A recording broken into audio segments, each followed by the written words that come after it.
Welcome, everyone. I'm going to go ahead and get us started. We are excited to have you with us this morning. We are recording the session, so thank you for joining us. To save bandwidth for all of our attendees and for the recording, we do ask that you turn off your cameras and mute yourselves. I will be monitoring the chat, so if you have any questions to share with our presenters, I am more than happy to share them. Alice will be sending out a recording of this presentation and a follow-up email. If you're uncomfortable with your name showing, you can change them to anonymous and then private message me with your name, and I'll make sure it's on for attendance. If you're needing a teacher workshop certificate, you will need to email me separately, and then I can get you that certificate. I'm going to go ahead and do our land acknowledgement. Texas Children in Nature Network is headquartered in Austin, and as such, I'm on the ancestral unceded land of the Tonkawa, Comanche, and Sana people. Our ongoing colonial presence on indigenous lands compels us to take action now to counteract the effects of colonization. The work we do through the Texas Children in Nature Network is one small step towards that effort. In just a moment, I'm going to put a couple of links in the chat about land acknowledgements and about those people groups. I would like to go ahead and welcome our speaker today. Demekia Biscoe is with the Wildflower Center here in Austin, and she is a former classroom teacher and principal and is very qualified to speak to us today. So please welcome Demekia, and thank you so much for joining us. Good morning, everyone. Thank you so much again for joining us for this outside of the box tips on thinking on how to facilitate outdoor learning for your classrooms. I am working under the assumption that I'm speaking to an audience of classroom teachers based on the description of this course. As formal educators, I'm just sharing my experience as a formal educator from inside of the classroom and outside of the classroom as an admin on some tips and things that I learned from being the teacher that was always outside. So a little bit about me. I am a formal and informal educator with over 20 years of experience inside and outside of the classroom. I was a school administrator for a middle school, which sometimes can be difficult to get them outside of nature, but I made it happen. I was a nature lover, or I am a nature lover, because my current job as the director of education for the Lady Bird Johnson Wildflower Center has me outside in nature, and it's one of the reasons that I love my job. My philosophy is I believe in creating spaces for all learners to feel safe and encourage them to explore risk or explore and take risk of their own learning. And I have a lot of things that keep me grounded in that because as a former country kid myself, that picture that you see on the screen are the pine trees that I grew up in East Texas. And I learned a lot in those pine trees with a lot of unstructured, unsupervised sometimes things that happen underneath those pine trees. But I learned a lot that inspires me to continue to share at least my love of nature with everyone. So the objective here is to is how do we go about rethinking everyday activities that can be easily taken outside, and how do we set up expectations and boundaries for our students, and how do we talk to our leadership is what I'm going to share with you today, as far as simple tips to get you started in your journey of taking students outside, or even maybe get some ideas if you are already currently taking your students outside, like how can we make this better? And rethinking your outdoor activities, defining your learning goals and your objectives in advance is sound teaching practice for anyone. So making sure that you define those things early in whatever it is that you're trying to accomplish is always best practices. It doesn't have to take long to be effective. So going outside, there's a recent study that I just read that says 20 minutes outside helps develop cognitive abilities, or at least inspires creative thinking. I'm trying to share that with adults as well as children, that just go outside for 20 minutes, get in the sunshine. It doesn't have to be very long to be effective in getting you some good cognitive juices running. And rethinking paper and utilizing technology as we move things outside, rethinking those things, those paper usages and those technology pieces is also critical to shaping your lesson. Because as a classroom teacher, I also use lots of paper sometimes, and until I was in a position where we then replaced the paper with technology. But going outside, those things can sometimes be difficult, and so challenging you to think about those things and prior to taking your class outside is one of the things that as we speak today, I want you to think about. Some of the assignments that I used as an easy way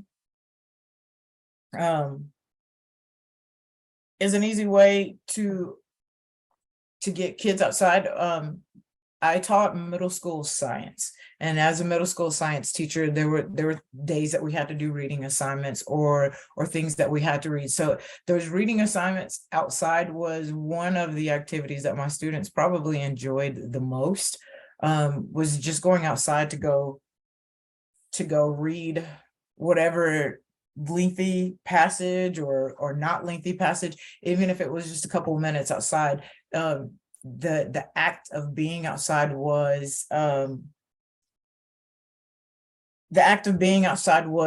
like an added treat, and it almost made them like want to go read. Like it was, instead of reading inside as we got to read because that's just what middle schoolers do, it was more of we get to go outside to go read. So that was one of the reasons that I started there as a base level of just taking a reading activity outside. And those reading activities then turned into structured walk and talks. Like, while we're outside, how about we go walk and talk about what it is that you read? Don't just read it, but talk about it with the people outside. So it was I had the fortunate opportunity to have a place where we could go do those things outside in a safe perimeter around the school building. I also used outside as a place for science to grow and to blossom by having them do some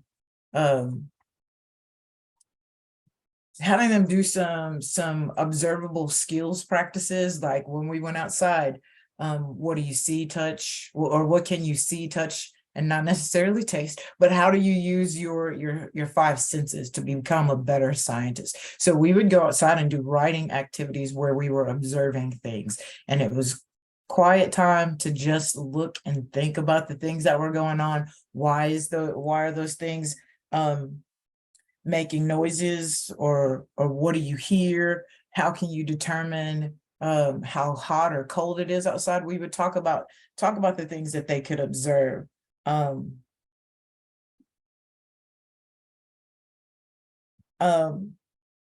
they were outside. So we used that. I would also take students outside to review. We would go outside to play. It was a silly game, but it was a game that seemed to be enjoyable. We played trash get ball outside, where it was a trash can, and we shot trash into the trash can to be able to do paper, or to be able to answer questions and win things for our team. But it was a review game that we just did outside. So there were lots of things that I just said, hey, wouldn't this be cooler if we took it outside? And in that practice of just getting them to go outside, I did see those cognitive want tos to be engaged into the lesson. So what are some of the things that you could do in your classroom that you could take outside with very minimal change to what it is that you're doing? I want you to take a moment to think about it and take a moment to discuss it in a breakout room that we're going to spend about 5 minutes in a breakout room to give you an opportunity to think about it and to discuss it with some people that are like-minded and peers, because they're in this session. So take a few moments to discuss and maybe share some of the things that you have tried, and maybe discuss some of the things that you would like to try, and get feedback from each other for the next 5 minutes. Sarah? Yes, I just had some more people join, so I'm gonna redo the rooms real quick. Okay. Sorry.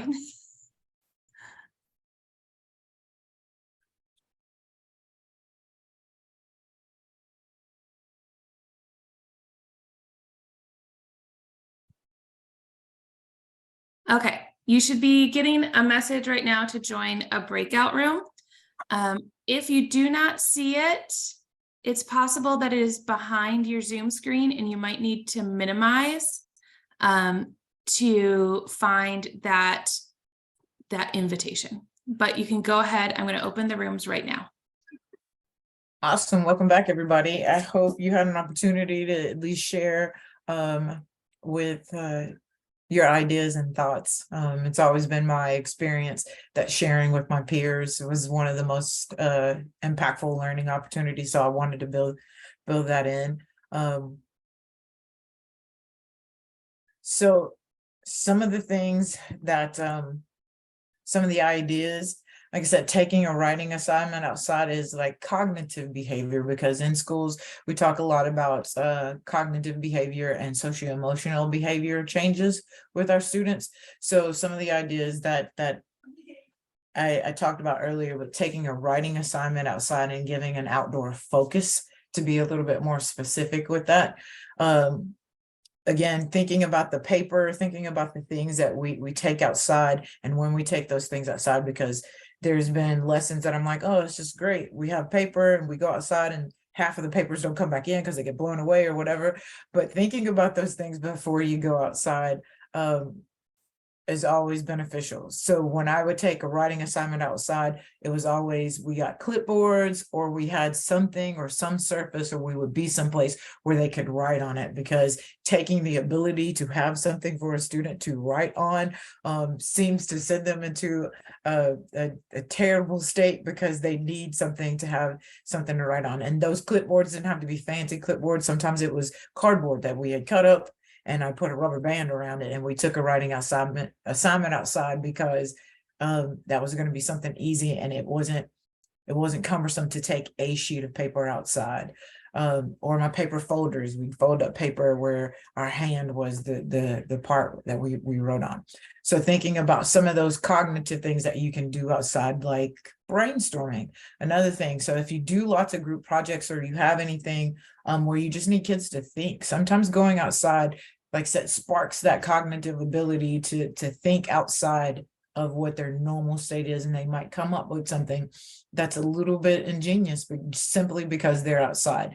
And the gamifying of the reviews, I just gave you that one trash ball game that we played. I set up lines that were almost like free throw lines that they'd come up to and throw. We could play that game inside the classroom, but we could also play that game outside of the classroom, giving them the ability to get a little bit looser, a little bit more room to stretch out when we went to go play those things outside. But any kind of games that you can incorporate walking or the ability to move, the research shows that those kids that are tactile learners, just the ability to get up and walk around helps them build their cognitive abilities to retain whatever information it is that they're doing, because it's attached to a motion, a movement, or it's attached to a moment. And those things are the things that I found most useful about taking students outside, was they would remember things because it was that time we went outside and we did yada, yada, yada. And they would remember those things simply because of the change of scenery. The cognitive behavioral things, I know that we're in a day and age, especially in the state of Texas. I'm not sure about other people joining from other places, where we're in a battle to retain like recess time. And I would implore you to frame outdoor time as the as I call it, sometimes unstructured learning opportunities for kids to build cognitive skills. I'm going to talk to you in a little bit about how do you present going outside to an administrator from that point of view, because I know sometimes that could be a barrier to going outside. But when you look about the research at the cognitive benefits of going outside, I think we all have our own nature story of, like, if I ask the question, and have been asked the question, like, what is your connection to nature? Because I'm going to work under the assumption that all of you have some kind of connection to nature, because you're in a webinar presented by a nature organization. So, in thinking about the things that make nature a place that you want to be, like, what are those things that do it? Is it a memory of playing outside during the summer? Is it a memory of you know, just feeling at peace outside? All of those cognitive and behavioral things have their effect in a classroom. So some of the behavioral things, the walk-in talks, were the opportunity for my students that would talk to have their time to talk unstructured outside. And the way that I did structure them, though, was to give them a topic or an open-ended question that they had to then come back and report on, or come back and have some kind of, what did you get from the other person that you talked to, or the other people that you talked to?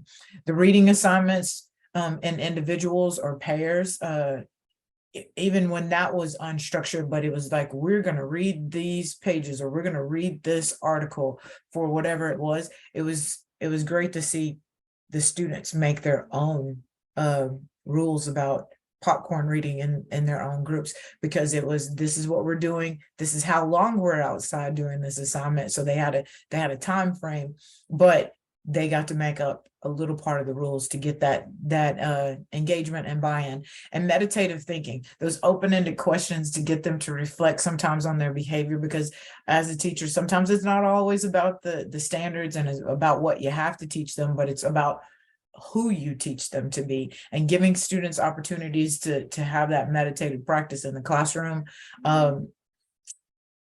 Doesn't have to be big, it doesn't have to be long, we don't have to be experts, but it's more of a reflection time and a reflection question that can easily be taken outside. Like, what do you think about this topic, and giving them a moment to think about it. And loose parts play for team building. Again, if we're talking to administrators of, like, why do you have to go outside? Because being that teacher that was always outside,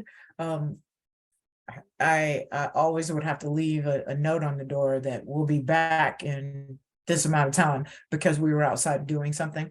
But loose parts play is something that we do at the center in a very organized kind of way to teach teachers. But I think loose parts play, or loose parts learning, is something that you can do on a small scale. We have large sticks and tires and things at the center, where we get different forts that kids organically build with strangers, or other strange kids. Every weekend we get these huge giant forts that they play with, and do imaginative play. But I think that could also be something that happens inside a classroom and outside of a classroom, and on an outdoor, if the loose parts are something that you can manage, and something that you can use to inspire some maybe team building, or even some thinking about projects that you have in your classroom. Because giving that space for students to make up their own rules, or make up the game with something that you give them that is every day, but then letting them imagine what it could be.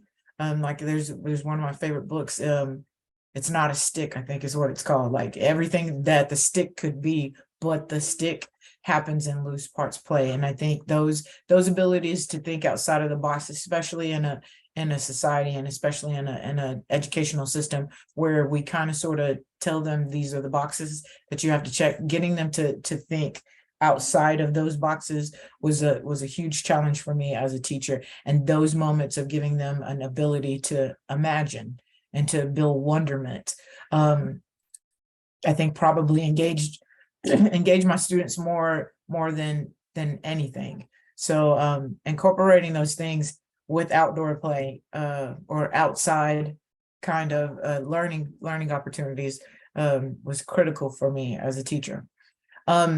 Learning beyond the four walls of school, I included this part because unfortunately I know firsthand about keeping everyone in a building safe in my practice as a principal. And I know that we live in a world where we have to think about the what ifs, and that we have to think about how do we recover from the unexpected, so to speak. And the way that I did it was not always having a plan, because sometimes you can't plan for crazy, but having a plan for your area and having a plan and boundaries for your students as you do go explore a playground, or as you do go explore a native area. Because like I put a playground picture on here, but it's a playground picture that has a fence and set boundaries. Sometimes you're working in areas that don't have that set boundary. And so setting up parameters for your students is one of the practices that I kept. Inspecting the area before you even take them outside, and coming up with a plan that if you need to quickly leave that space for any kind of emergencies, or if you needed to quickly take shelter for anything that was happening, is always a good idea. And making sure that you teach your students those escape routes without making them feel like it's an escape route, just letting them know what to expect in advance. Setting boundaries and expectations. Those boundaries can be visual boundaries. Those boundaries can be audible boundaries. Like I would let my students know, if you can't find a direct line of sight to see me, you are too far. And even if that's to see me around something, you're too far. If you couldn't hear, I would use a whistle outside, or some kind of audible cue where they knew it was me calling their attention before we went outside, because sometimes we get lost.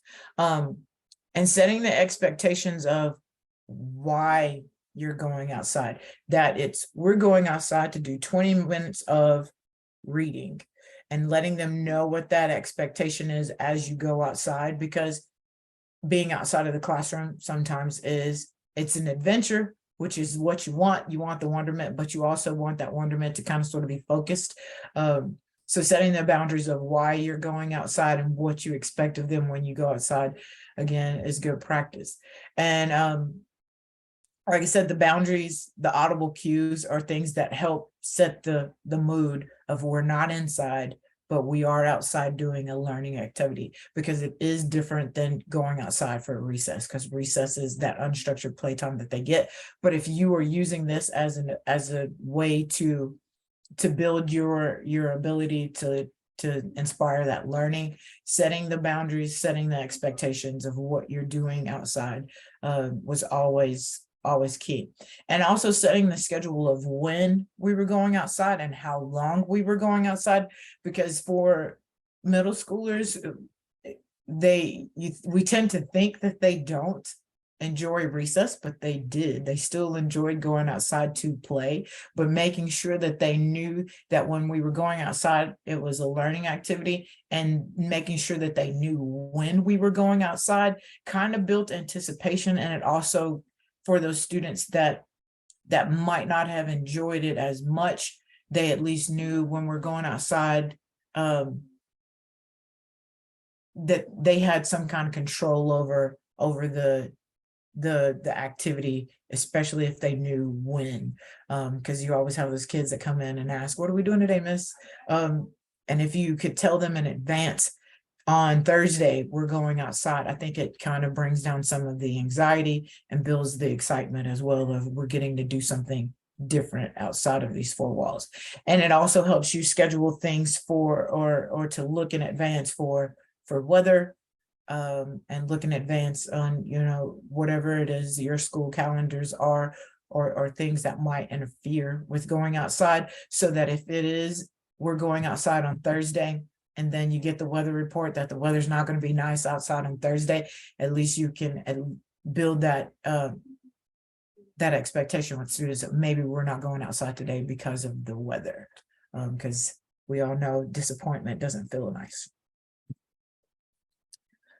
Taking this approach, or taking the ideas to leadership, like I said, I know the things that school administrators have to make sure that everyone is safe, and that we live in a day and age where sometimes we might feel safer if everybody's in the building and everybody's in a classroom, because there's physical barriers between us and whatever might be encroaching from the outside world. So, and talking to a leader at your school, or a leader in your district that might not see the value that you're seeking in an outdoor learning opportunity, make sure that you communicate your plan, and make sure you communicate what your schedule is. With my administration, I always put a sign on the door, so that if someone was looking for a student because they were unexpectedly going home or unexpectedly leaving for the day, they at least knew where to come look for me.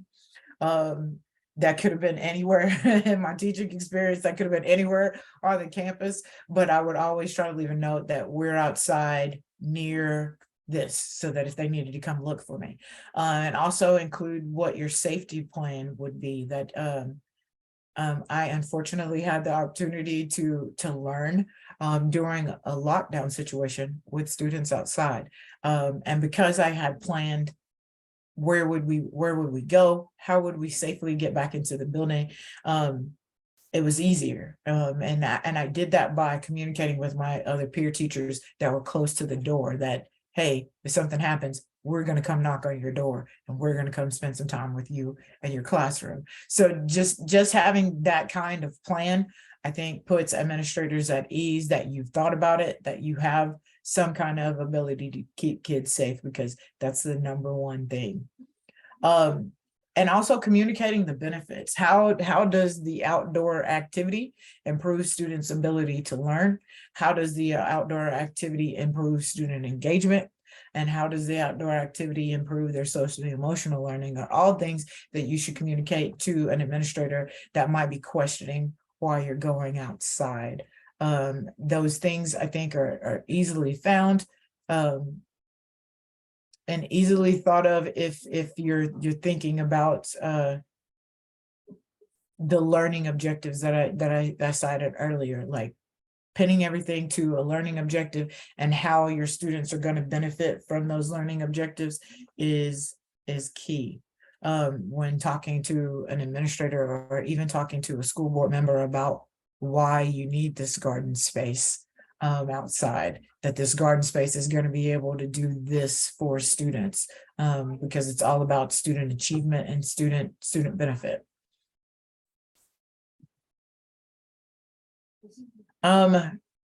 Getting started with this kind of work can seem daunting, can seem like you might not have the resources to do it, but it's okay if you start small with short times outside. Like I said, walk and talks are just one question. Like, we're going to go outside and we're going to think about this one question, and we're going to, even if it's in a structured place like a track, or a baseball diamond. I went to a school the other day that they had, their track was on top of their like kickball thing. So it was like a multi-use space.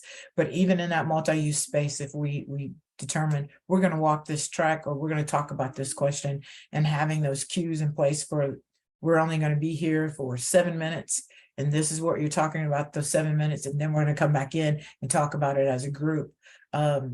Those using those transition times to not be wasted time, but as we walk back to the classroom, because I know sometimes that's a barrier in itself, just getting to your outdoor space, but using those transitional times as small learning moments. You might not get a lot of bang for the buck depending on the age range of your kids, but using those moments to extend the learning from outside, that we're only outside for 7 minutes, but as we walk back down the hallway, be thinking about what you're going to answer when we get back to the paper that might be in the classroom. So getting started with small, shortened amounts of time outside.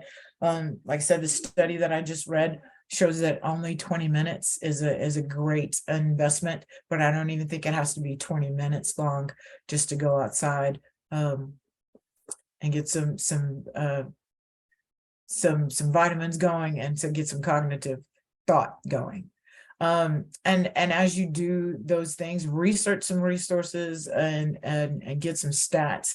A shameless plug, because I'm a board member of TCIN as well. The website is a great place to start to get some of those resources, to get some of those articles and those things that you might need to say, this is why I'm taking my students outside. Or even if you still need to convince yourself that taking your students outside is a good thing, starting to look at the research that is being done and coming through on that might give you some ideas.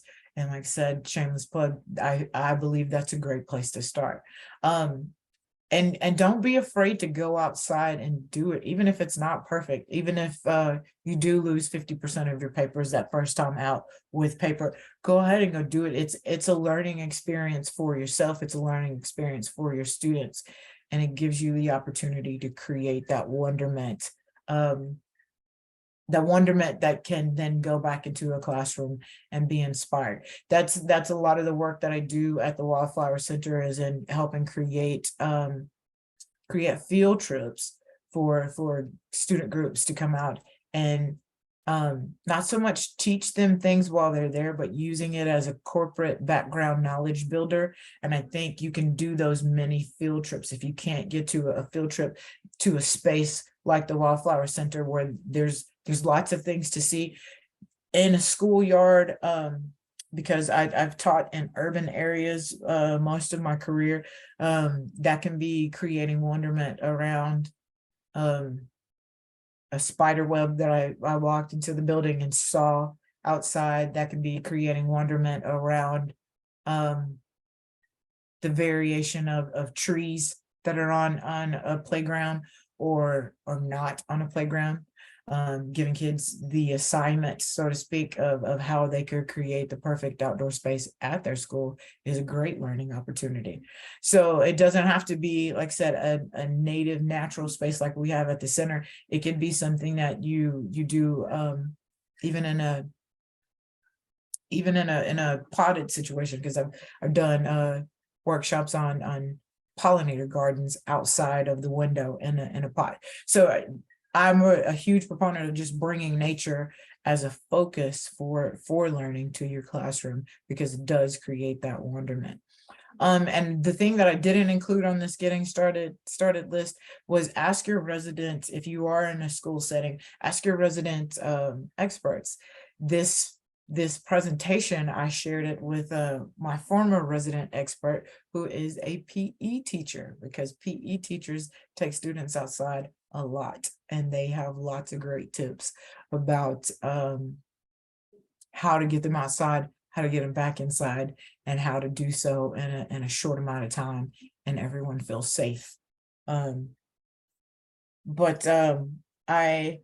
is the conclusion of my presentation, and I will open it up to questions if anybody wants to come off mute and ask any questions.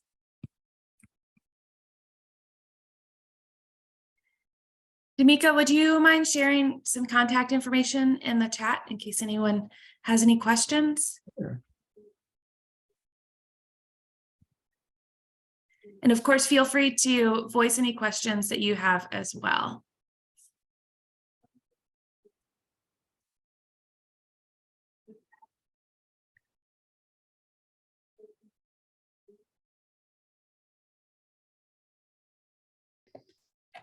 I have, I'm Cindy and I'm from Madison Square. My question is, because I've changed my age group from just 2-year-olds to now 18 months to 24-month-olds. Outside, taking my inside learning centers outside for that younger age group is a challenge. I think I just kind of need some input on ways that I can redirect them into more of a, I can't say positive because they're not doing anything wrong. It's just getting them into the learning instead of just the dumping and throwing and digging, because we're working together, say with nature, we're working on planting, and we do that. We accomplish, we throw in the dirt, we throw in the seeds, we throw in the water, we kind of do that, but they know that it's there. So then they go back and it's like using tools to start digging things out and digging the seeds out and digging the dirt out, or just tipping over them. It's just kind of working with them to keep them from doing it. I mean, I just need feedback. Well, we work a lot with early childcare centers about outdoor play and unstructured play. And if it's a planting seeds, like learning opportunity, setting the boundaries with the little ones is hard. So I commend you. But creating boundaries, I think, around, like, if it's going to be a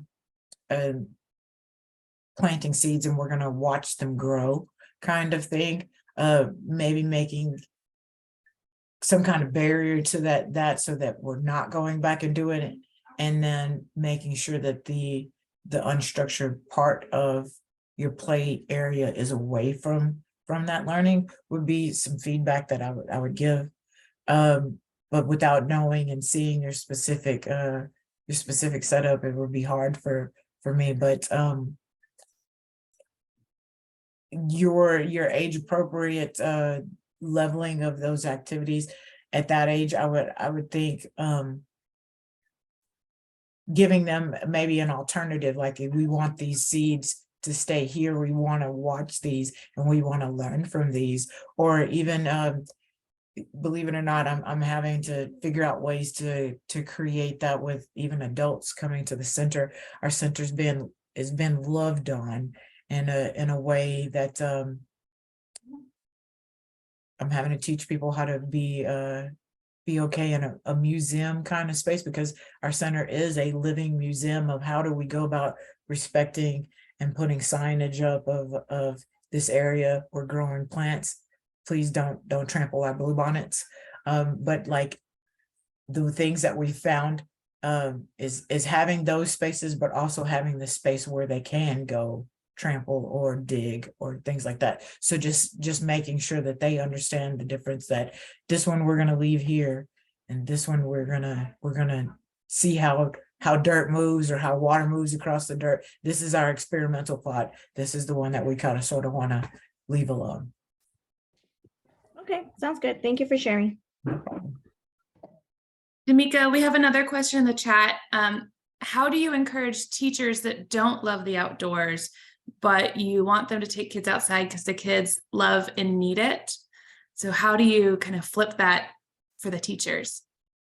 Great question, because it was one of the things that I encountered, because like I said, I was the country kid that was coming to play with the city mice, so to speak, when I was in the classroom.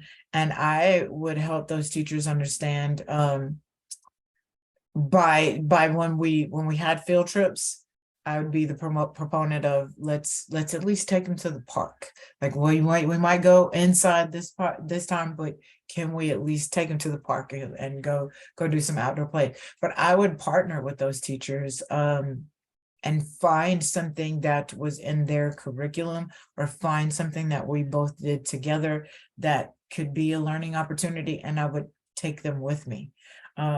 That we would go outside together as a group. One, it was a little comforting that they would have another set of eyes to look and keep people safe, but also another sounding board of what kids were learning and being able to incorporate those things together.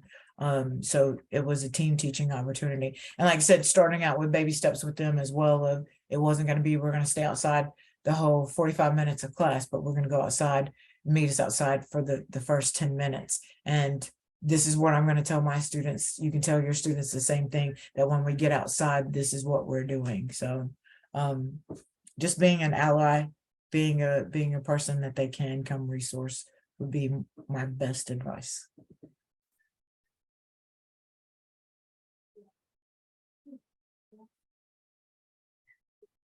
We had a couple comments that came through as well that I'd love to read for the group. Rhonda said when they were in their breakout rooms, one person mentioned art and using art as a way to start that connection with kids. And then Cynthia wrote that they have window screens in their art area that they use to run the paint through and do some like screen printing. Totally cool. Art and messy science are great things to do outside. I worked in a lot of areas where I didn't have tables or things like that for kids to sit and do those things. So just being creative about how you do that. Anytime I did anything with water, I tried to take it outside so that I didn't have a wet carpet in my classroom. But art is a great way. We do that all the time at the center by using natural materials and art, and framing that outside is a great comment.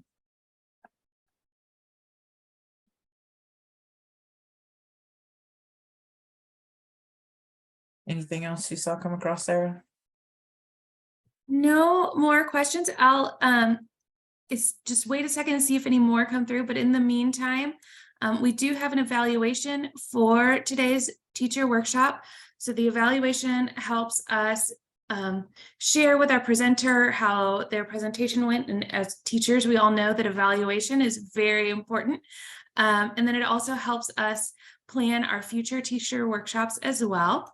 And then I just want to promote our next webinar is on February 1st.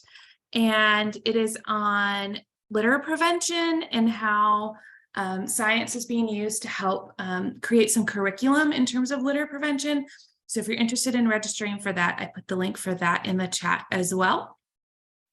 And then we just have a few thank yous to you, Demekia, for a fantastic presentation.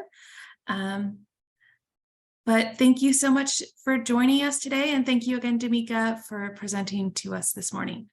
And one more thing that just popped in my head to encourage the person that's trying to encourage their other teammates, find out what their barriers are to going outside, because sometimes it's something super simple that they don't think that they can do, or it's almost like a mini therapy moment that I found out. I had a teacher that was afraid of all bugs, and it was a matter of just convincing her that they weren't always outside, or they are always outside, but they weren't always out to get her.